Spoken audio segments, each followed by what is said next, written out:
ప్రశాంత్ కిషోర్ ఇప్పుడు ఆంధ్ర రాజకీయాల్లో హోరెత్తుతున్న పేరు. రాజకీయ వ్యూహాల్లో దిట్టగా పేరు సంపాదించుకున్న ప్రశాంత్ కిషోర్ అలియాస్ పీకే ఇప్పుడు వైసీపీకి సలహాదారుగా ఉన్నారు.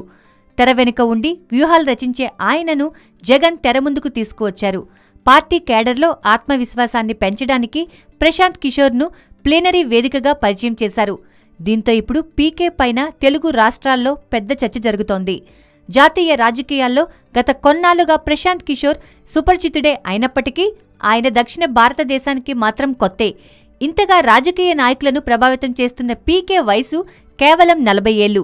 బీహార్లోని బక్సర్ జిల్లాలో 1977లో ఆయన జన్మించాడు. ఆరోగ్య కార్యకర్తగా తన కెరీర్ ప్రారంభించిన ఆయన వరల్డ్ హెల్త్ ఆర్గనైజేషన్ కోసం పనిచేశాడు. ఆయన భార్య జాహ్నవి దాస్ డాక్టర్. వీరికి ఒక కుమారుడున్నారు. అయితే ప్రజారోగ్యం వ్యవహారాలపైన చర్చించడం కోసం ప్రశాంత్ మొదటిసారి రాహుల్ గాంధీని కలిశారు.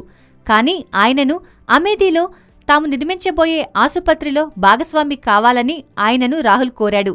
ఈ ప్రతిపాదన నచ్చకపోవడంతో రాహుల్ దగ్గర్నుంచి ప్రశాంత్ వచ్చేశాడు. మరోవైపు సామాజిక రంగంలో పీకే ప్రతిభను గుర్తించిన అప్పటి గుజరాత్ ముఖ్యమంత్రి మోడీ సోషల్ సెక్టర్లో ప్రభుత్వ సలహాదారుగా నియమించారు.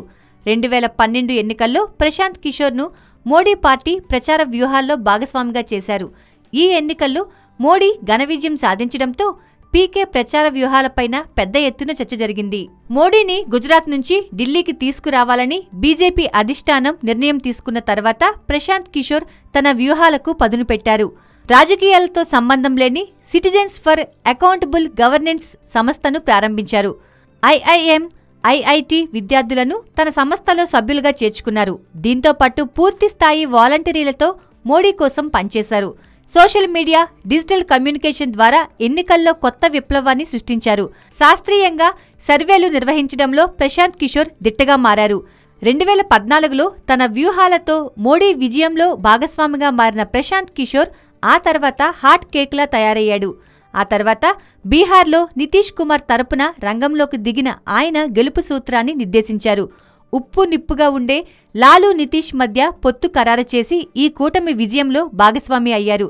ఇక పంజాబ్లో కాంగ్రెస్ను భుజానికెత్తుకున్నారు. ఆప్ పార్టీ వైపు పంజాబ్ మళ్లకుండా విజయవంతంగా కాంగ్రెస్ చేతికి కట్టబెట్టారు. ఉత్తరప్రదేశ్లో కాంగ్రెస్ ఎస్పీ కూటమికి రాజకీయ వ్యూహకర్తగా ప్రశాంత్ కిషోర్ వ్యవహరించారు. ఇప్పటివరకు పీకే చేపట్టిన ప్రాజెక్టుల్లో ఫెయిల్ అయింది ఒక్క యూపీలోనే. కాంగ్రెస్ ఎస్పీ పొత్తు వర్కౌట్ కాకపోవడంతో ప్రశాంత్ కిషోర్ వ్యూహాలు బెడిసికొట్టాయి. ఇప్పుడు ఆంధ్రప్రదేశ్లో జగన్ను సీఎం చేసే బాధ్యతలను పీకే తన భుజాన వేసుకున్నారు. దక్షిణ భారతదేశంలో మొదటిసారి బాధ్యతలు తీసుకున్న ఈ బీహారీకి విజయం దక్కుతుందో లేదో చూడాలి.